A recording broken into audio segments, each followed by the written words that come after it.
Good morning, everybody. My name is Barry Schwartz, and this is the Search Buzz video recap. Today is Friday, March 12th, and this is the search news we covered over at the Search Engine Roundtable over the past week. A lot of stuff going on. We had 2 web search unconfirmed Google algorithm updates. We even had a large local search ranking update that was unconfirmed as well. Google announced that their hotel listings will be going free, at least some of them. And Microsoft announced that on Microsoft Bing, they have visually enhanced the search results, plus a lot more. Also, I'd like to thank our sponsor, SEMrush, for sponsoring. Maybe I should have accepted stock options instead of payment for these sponsorships. But in any event, thank you so much for sponsoring. I deeply appreciate it. So let's get started.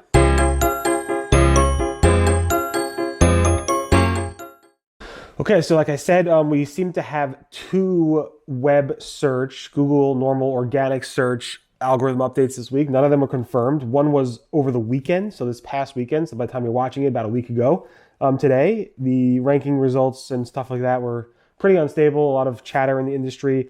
Maybe I'll share some of those tools. But yesterday and the day before, so on, I guess today's the 12th, so I guess the 10th and 11th, maybe even today a little bit. There's lots of chatter, even more than over the weekend.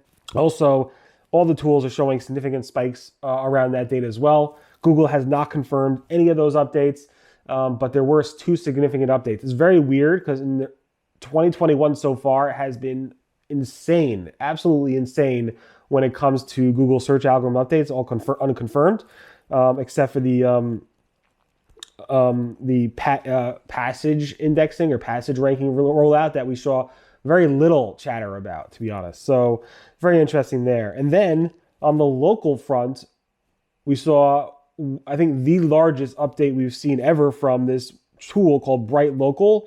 They have a tool called Rank Flux or Local Rank Flux, and they've been tracking the local pack results rankings for years and years. And I've never, ever, I don't think they've ever seen such a big update, which happened, I believe, on March 11th, Wednesday, with the local results. It was like a 6.78 out of 10, which is absolutely insane for them. And there is a lot of local chatter about their local SEO saying their clients have been showing shifts around and so forth. So that's very interesting. 3 big unconfirmed Google local updates, 2 on the website and 1 on the local side. So Google announced this week that they're making free listings for hotel listings. This comes after basically the hotel industry really suffering big time. These are going to be below the ads. If you want to partake in that, I have a lot of information about that on March 9th.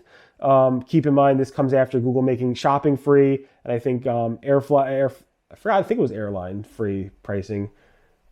Either way, Google is starting to make more of their paid services, like offering free options. And obviously Google Shopping was the big one last year, but now it's going to be Google Hotel Results and so forth. So definitely take a look at that if you have clients in the hotel business.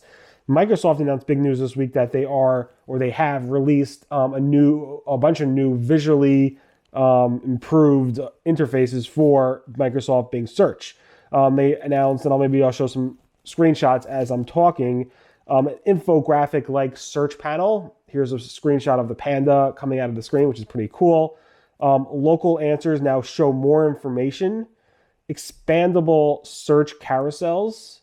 Similar looking items in image search features. So you can actually use that lens feature to find similar items and zoom into a specific photo.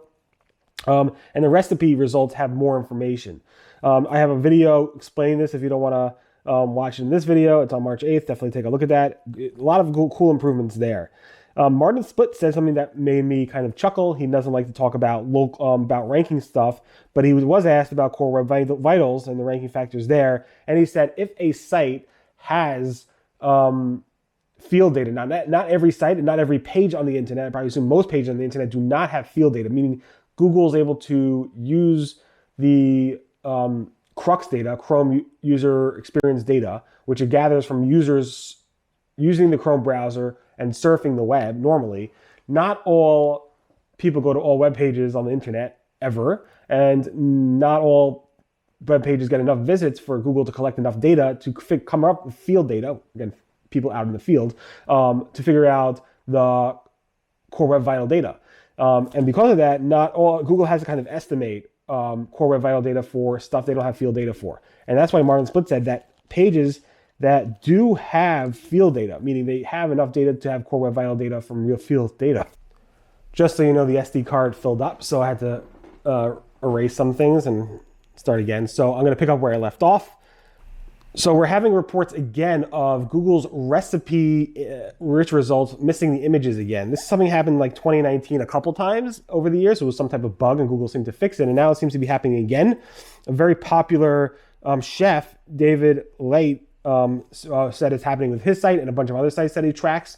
Google has not responded to this yet, but hopefully it's not a big issue and hopefully Google will fix it soon. Google's Search Console went ahead and updated two different rich results report, the enhancement reports and the Google Search Console reports. One is around job postings because they added support for multiple new job posting information. And two were around Q&A and FAQ schema and rich results. Specifically now they're able to like read more of your page to actually detect issues with that schema. So if you do see changes in your rich results, warnings, invalid notifications and so forth, check a look at the warnings. It will tell you what to do. It's nothing you should be nervous about. It's just Google's upgraded those reports to see more. Google's PageSpeed Insights tool now supports crawling over HTTP 2. So if your site and your server is run off of HTTP 2, your PageSpeed Insight scores may have slightly went up because of that, because now HTTP 2 is a little bit faster. Microsoft sent out emails through Bing Webmaster Tools, specifically telling people who use WordPress to upgrade and use the Bing URL submission plugin that integrates with WordPress. This way you can submit your URLs in real time to Bing. John Mueller from Google said that if Google's having an issue reading your valid sitemap and you can't figure out why, it might make sense for you to rename that sitemap file and resubmit it, and that kind of might give Google like some type of fresh restart to try indexing that sitemap file. On the Google local side, Google's local SEO experts were basically saying there's a huge spike in the number of rejection notices for Google posts. This happened numerous times in the past and it's happening again. We're not sure if it's a bug or something's going on with the policies, but definitely take note. Google local seems to be testing a new feature for estimated prices near you. This seems to be coming from the local service ads, which partners with a service called HomeWise, which basically is able to give you some type of estimate in terms of how much it costs to repair your roof, your driveway, your sink, and based on those types of queries, Google was able to show you estimated prices near you. Here's a screenshot of that so you could see it. Bing Local is testing in the local knowledge panel of theirs question and answers, and it doesn't work like the Google local Q&A, which basically lets users submit in Google search questions which could be answered in Google search by other users. This is actually just pulling questions and answers from the business's website, which is totally different and I think actually maybe a little bit better. Google announced that they are officially showing full coverage news links in Google search. So previously, if you went to Google News, you click on a full coverage link and it will show you full coverage for that news, including local and videos and blogs and so forth. But now Google's surfacing that full coverage button directly in the search results as opposed to organic web search results as opposed to just the news results. Although I think Google actually tested those in the web search results. Also, Google announced this or last week that they will not build an alternative to tracking users across the web. Flock, which is not technically doing that, is their alternative, but it's not going to be actually tracking users from site to site. Google said they're not going to do that. Of course, that is not enough for a lot of privacy companies or organizations, and we'll see. And finally, Google posted a video, including Danny Sullivan, a bunch of old Googlers, but including Danny Sullivan, who's a new Googler, about how Google has changed over the years since 1998. It's a really fun video. It's short. Definitely recommend watching it and so forth. In any event, thank you so much for listening to the Search Buzz video recap. My name again is Barry Schwartz, and this is the search news we covered over the Search Engine Roundtable at SEORoundtable.com over the past week. Thanks again to SEMrush for sponsoring. Also, I think this may be the last week that I'm doing this video from home. I got my second dose, earlier this week, and I think as of Monday, I'm going to go back to the office. So I may start doing these videos again from my office. We'll see maybe the different setups and so forth. So definitely let me know what you think about the setups there and the setup here, and hopefully we'll try to keep improving this. All right, thank you so much for listening. Everybody, comment below. Like it, subscribe, tell your friends. See you guys next week. Goodbye.